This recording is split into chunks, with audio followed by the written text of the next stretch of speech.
আন্না মাসি ও হুল্লু। প্রদীপ আচার্য।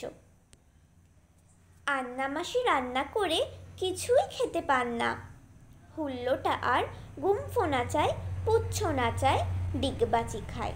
বিশ্রী হেসে বলে, ও মাসি, পাচ্ছে কি গো কান্না? বলেন মাসি কেঁদে, রাখবো এবার বেঁধে, রোজ হয়ে যায় চুরি, মাছ ভাজা আর মাছের ঝোল, মোগলাই ডাল পুরি।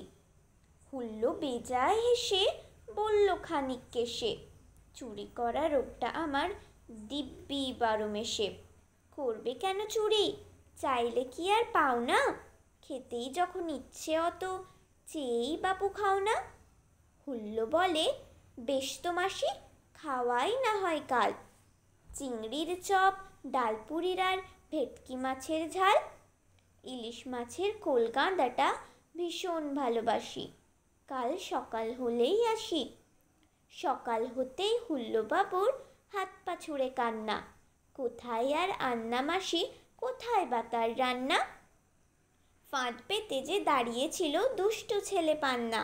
হুল্লো বলে, দোহাই ছাড়েন, 2-4 ঘাঘা আস্তে মারেন, আমার ঘরের ইঁদুর আছে, আপনি গিয়ে খান না।